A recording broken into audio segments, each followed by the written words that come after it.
Good afternoon, ladies and gentlemen, and welcome to round number 3 of the Rich Energy British Mini Bikes Championship. And we are here at a very busy Whilton Mill Circuit for this third round, very popular track with the riders, as you can see from this superb drone footage. Onto the circuit. So here we go with the...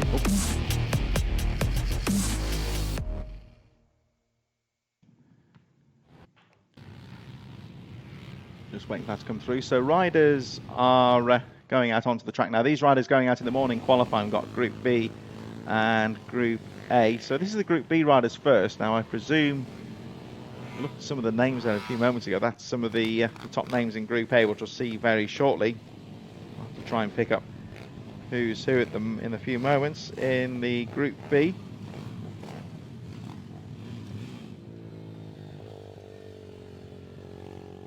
Really intense battle this one is set to be, though. It's always very close and very even indeed in this particular category, and there are so many riders that can win the race at this level. That's the thing. I think we're just waiting now on the main straight for one of the competitors who got out of the blocks just a little bit later and a little bit subdued than the others, but you obviously have to wait for them. So that particular rider is continuing on their way through, but it's a very competitive battle in these races, and obviously still a very, very tough mission for the competitors in this particular category. But the pit bike stocks are obviously very, very evenly matched and some very competitive riders, so we are set for an amazing duel. Hopefully our timing screen will be back in position. It's unfortunately a little bit stunted up until that point, so we will try and get there as soon as we humanly can. That's a rider towards the sharp end of the field having some difficulty starting the bike.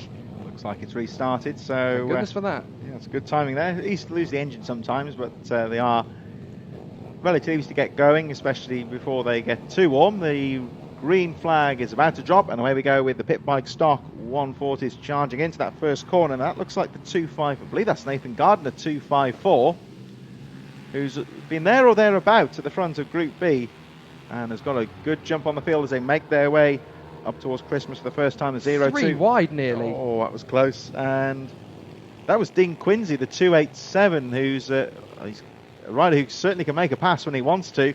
Has been second. He's going to go for the pass down the inside into Ashby as well. So Quincy, he had to be brave on the inside there not to wash out the front end. Were you holding your breath as much as I was then? Goodness me. I think I was relying on the second place rider not to turn in as much as there, because that was tight. It's very off cambered, that corner as well.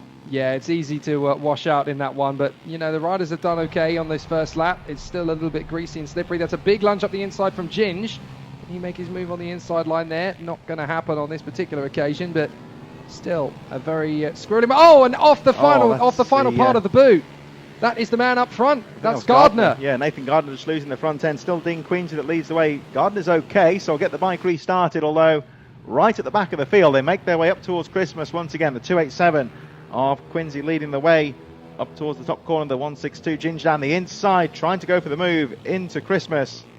But at the moment, it's the 2.87 rider who has been in good Tom Stanford. There. That's Stanford going over. Ginger's gone. And Quincy as well, caught the back wheel. Oh dear, oh dear. Let's watch this again, because it's on the exit.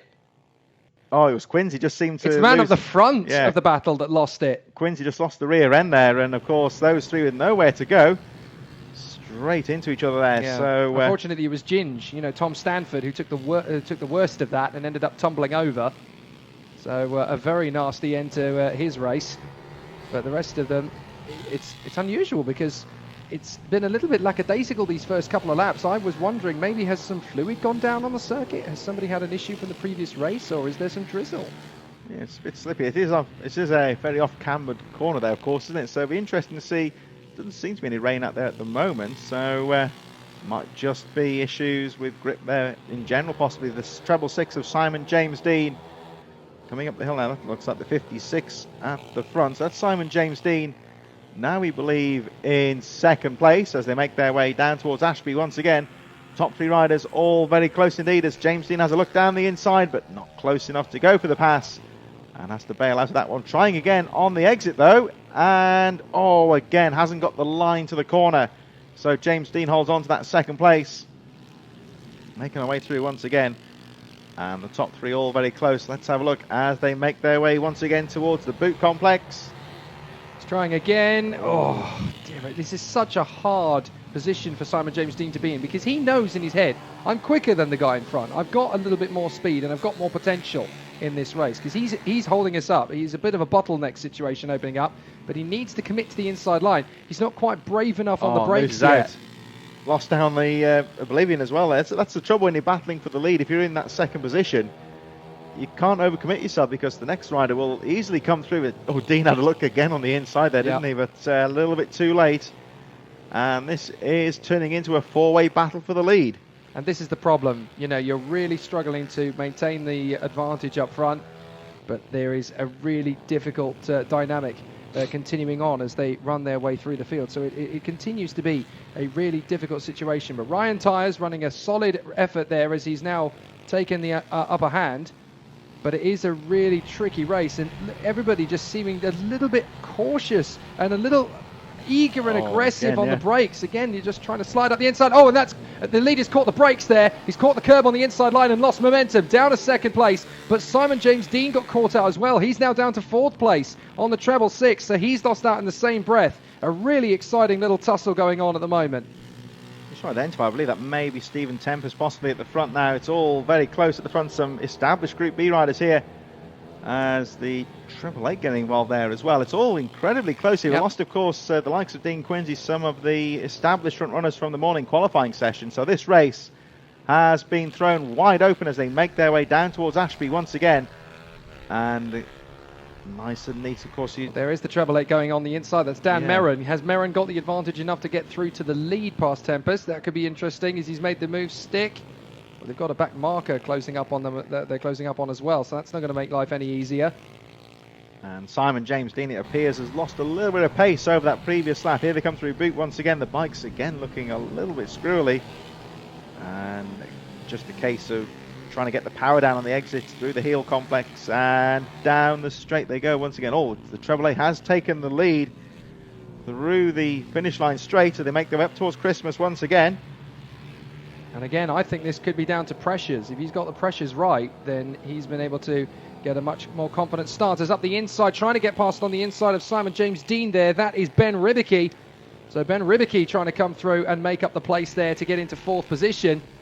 But he hasn't quite been able to make the gains. But you do seem to cite out there that both Merrin and Ribicki have got tyre pressures absolutely spot on. Merrin able to charge through these three as they squabble away, trying to hope that they've got it right. They clearly haven't been able to keep the momentum and the advantage up. But Ribicki is now starting to find some more pace. A little bit of a mistake there, I think, from Tempest. That's going to put him on the back foot as Simon James Dean tries to close up a little bit. But he's obviously, look, these guys are dropping back. They're really struggling to maintain the pace, though. Really struggling to keep the grip up as Tyers is backing himself into Simon James Dean, who's backing himself up into Ribicki. And it's just because, you know, all it takes is 1 or 2 PSI's difference and the bike is completely unsettled if you've got the calculation wrong. Seems that way at the moment, because again, Dean having looked down the inside into Christmas, deep into the, it's a brave move there. Now he's got to make it stick on the exit, and he does so. So Simon James Dean, a very, very late move there. I think he was just a bit more aggressive into the corner, and leads as they make their way through Ashby. Important, of course, to hold on to that position into the left-hander on the exit, as the 152 washing on, of course, went down in that incident with Quincy at the start of the race. Mini Bikes Group B, brought to you in association with Race Fasteners, drawing to a close conclusion here. We believe it's Tempest leading the way. We'll get confirmation later on in the day, of course. We've got this very close battle of a third position. The Treble Eight making his way through there, looking neat around the final corner. That's usually the number of Dan Merrin, so again, that's one we'll have to confirm later on today. But it's all very close as they make their way through Fair Lady on the way up to Christmas Corner. And the same there with the 56. I thought it was the 55. It's actually the 56 of Connor Wyatt who's dueling there for third position. So Connor Wyatt is in the mix there as he questions after third place. He has it at the moment over Simon James Dean, but Ribicki is still giving them plenty of hassle and hurry up as they duel away for position. So it's getting interesting, that is for sure. It's a difficult situation for the riders as they, again, are all very much in the same boat and they're trying to even themselves up as they progress through. But the treble six is running a very solid race there up in front in fourth position, just tucked up in there in front of Ribicki. Ribicki's still Oh, doing everything possible to come through. Quincy fighting. So this is the rider, of course, that lost the rear end at the top by Christmas indeed. Corner. Way down the field. They got shunted by about 2 or 3 others as well because it was the wrong place to be to drop the bike, but he seems to have recovered. And, well, that's the top few riders are making their way past the finish line now. So I think he could well be on the edge of the top 10 here, I believe. It is guesswork, unfortunately, at the moment, but he has come through quite nicely. And, of course, that issue with Christmas Corner, we've seen 1 or 2 riders, Simon James Dean as well, going for the manoeuvre. The left-hander that follows that corner at the top of the circuit, it's very tight and off camber, so it's important to make the most stick. Oh, he's gone down. Adam Pipe's going down. He tried to make the move there on the inside of Johnny Billing, and unfortunately it's caught him out big time. Touched the back wheel there, I think. Let's have a look as he goes across. He's caught the curb. Yeah, squeezed there between the curb and the back wheel, and that's just going to bring the bike to a complete standstill. He's a hefty tumble, actually, but he seems okay. He's ended up being a bit of a dog and a pony show there, unfortunately, as the bike completely spits him off like a bucking bronco through the curb. So easy to get that wrong when you're committed to the overtaking move. And you've Quincy's on a move here. He's finding lines. Has a look down the inside. Now, Quincy, he does seem to find the gap sometimes. You've seen in the first couple of rounds. And see the waved yellows there for that incident, and Quincy sweeping around the outside. He looks for lines everywhere. That. That's masterful. This is nip one, pearl one, drop one, curl one, isn't it? He's just absolutely storming it around these midfielders. This is the frustration he's got as he tries his best to carve his way back into a competitive position. But when you drop it in the early stages, you're essentially, you know that all you're going to get is essentially close to a top 5 position, if that. So you've just got to hope and pray that it's going to work out in your effort. Now there's Brian Dodd trying to get himself into the hunt as well, the 52. Outside. Yeah, down the hill we go. So Quincy, of course, this is an interesting part here because when you drop the bike, it's just a case of keeping a cool head, really, just to fight the way back through the field, not let the red mist go down. And Quincy just getting to work now, picking his way through the riders, and he's cleared away from this midfield battle. I think Quincy will get confirmation from the lap scorers later on, but well and truly within the top 10 as they make their way through towards boot. Once again, this 4-way battle. Matthew Corbett riding well there, the second in the line. Corbett really seems to have got a decent run off the turn and gets the move on the inside line. Lovely bit of riding from Matthew Corbett as he opens out the throttle just neatly enough to have that momentum to sweep back through. So a good run there from Matthew Corbett. He storms on the inside line, gains another position, and look, he's got the momentum and the velocity to just dissipate up in front, and then you've got these two still dueling away for position. Down the inside into Christmas. That's brave from Dodd, but he's made it work. Look at that. Solid as a rock on the inside line for the braking zone. Difficult as well sometimes to make the move stick. Oh, it's getting close into Ash. One rider almost onto the grass there, but making the move stick out of Christmas Corner as well, because you've got that off-cambered left-hander, and it's easy, of course, to claim the next corner there. We see Matthew Corbett, the 205. Back on the inside. Oh, but hasn't got the apex that time. It's close. See, Dodd's going to push him to the limit of where he can put that bike, and he's going to give him the choice. Essentially, you're going to back out of the corner or we're going to have an accident. It's up to you, mate. Here we go then. So, looks like he's made the move stick as we move towards the closing part of this race. In the 205 Matthew Corbett, we cut back to the treble 6 of Simon James Dean. Yeah, Rybicki still can't get past Simon James Dean. He's making him really work out for it. But Rybicki now, he's had enough. He's fed up. He's going for it. But Simon James Dean's not going to let that one happen easily. Now that's an off-cambered corner, of course, and it's very easy to, even if you're guarding the corner, to get the momentum on the exit of the corner. So you really have got to be aggressive into that corner to make the move stick, but not overcook it and end up in the grass. Dean holding onto that position and again making that bike as wide as possible as they go through into boot once again. Outside sweeper. Going to try and cut back here going into the final corner, but not quite enough to get that line as they make their way around the final corner. As the checkered flag goes out and Simon James Dean will hold on to the position. Just about. That was close, wasn't it? That was tight at the line. Fair play to them. They gave it a really hard race of it. But very, very close quarter stuff. It was pretty nail-biting to the end there. Good solid race and lots of good battles all the way through. Lots of good overtakes. Unfortunately, we can't give you a final confirmation of results. That's all going to come down onto the website, BritishMinibikes.com. If you're keeping up to date with the championship standings and the point scores and each official race result as it happens, that's where the updates will be. The pit bikes are making their way out onto the track for their second race of the day.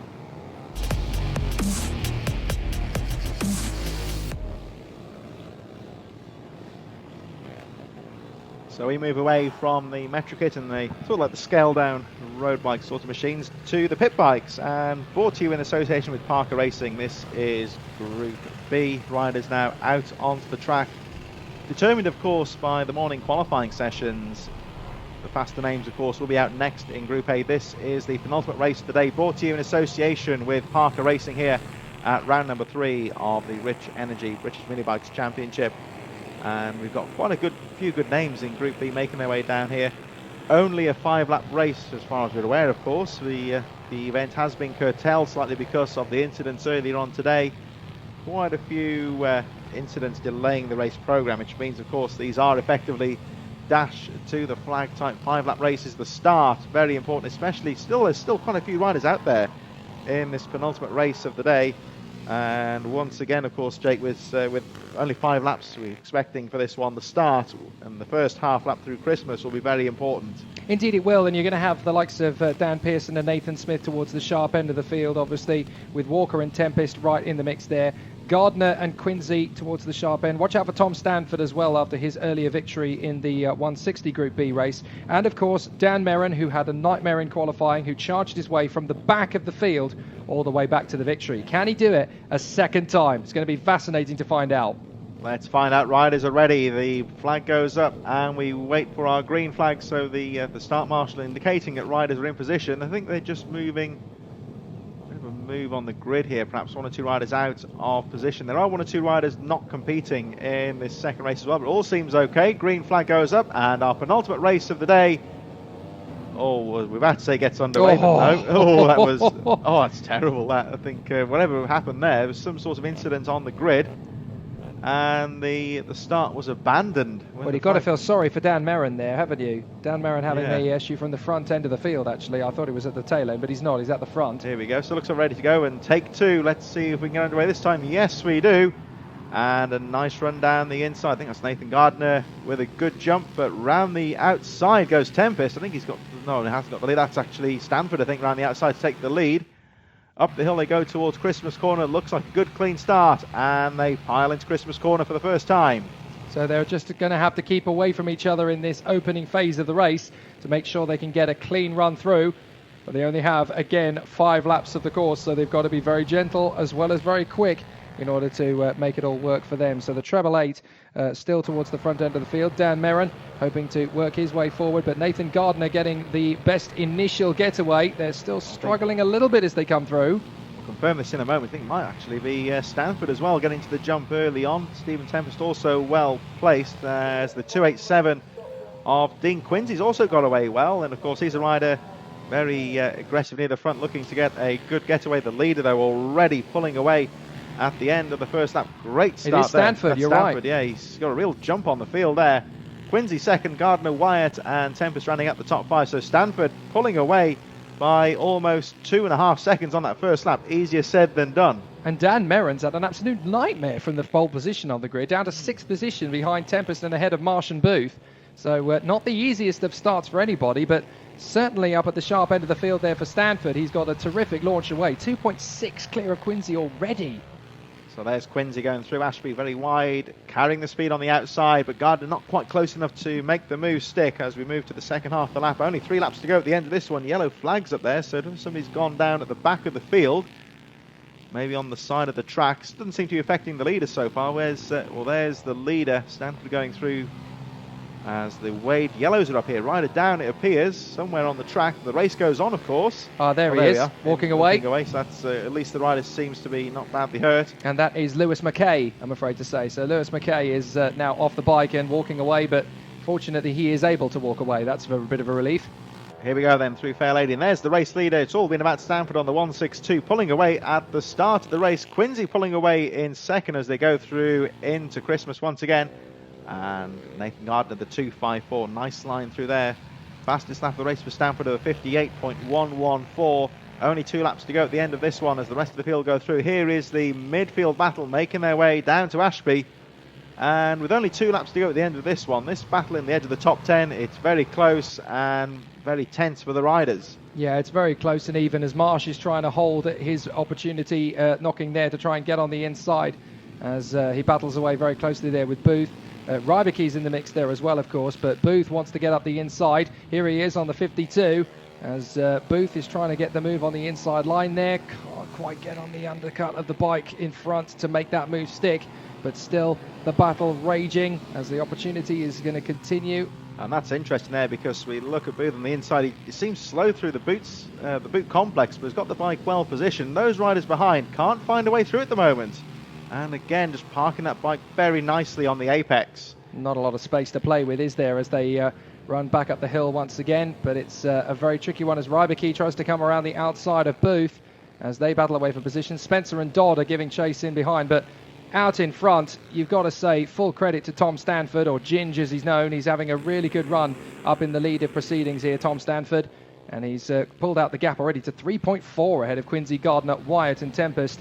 So that's a pretty impressive run of it. But what has happened to Merron? He seems to have completely disappeared from the front end of the field. I'm not entirely sure what has happened to the treble 8, but he's certainly nowhere to be seen towards the sharp end, is he? Wyatt is there in fourth place. Hit trouble. So looking at this in second place at the moment, it's all about Stanford at the front, has pretty much led the entire race from about the first corner. Quincy battling with Gardner. That scrap at the edge of the top 10 very close as well as they cross the line to start their final lap. Here we go into Christmas for the final time. Stanford has gone and cleared. He's already down towards the centre of the circuit. Gardner keeping Quincy honest, the 287 in second place as we go down the hill. And this, of course, is the 254. Gardner in third. White having a look, though. Nice move on the exit of Ashby for the final time. And again, certainly not giving up down the inside. Well, I think he had that one psychologically covered there. White moving up a position. Just caught the curb on the way out, but this is beautiful from Tom Stanford. He's really going to finish this day in style. 2 wins today, not bad at all. Stanford round the final corner, looks neat, and crossing the line, it's going to be Quincy in second place. Dean Quincy round the, and look at this duel for third position. Battling to the line, it's going to be close, and Wyatt on the line. Oh, thousandth of a second there between third and fourth. Gardner had the line out of there, but wasn't quite enough. And Stanford, I think he's looking over to see where everyone has gone, actually. Yeah, how did I get that far ahead of everybody? Don't think he realised how well he'd done there. And that battle on the edge of the top 10, all very close. Spencer goes through Eardley, Corbett, and the 52 as well of Brian Dodd, all very close on the edge of the top 10. Well, so it's not a massive surprise from Stanford to not know where he is, because once you're in the lead of that race, that's all you've got to focus on. You've just got to get your head down and get those laps in. You're probably not focusing on the rider behind unless they're making an overtaking move, and by then it's too late. So from Stanford's point of view, all he knew is that he had a bit of a gap, he had an advantage, so he was going to stretch it out. But I think he was a bit taken aback when he looked back and realised, goodness me, where are they? Certainly got his head down there and was looking down the track. That's, of course, a novice mistake sometimes, to look over the shoulder too much, and certainly Stanford not doing that. Here we go then, this third round of the Rich Energy British Mini Bikes Championship. And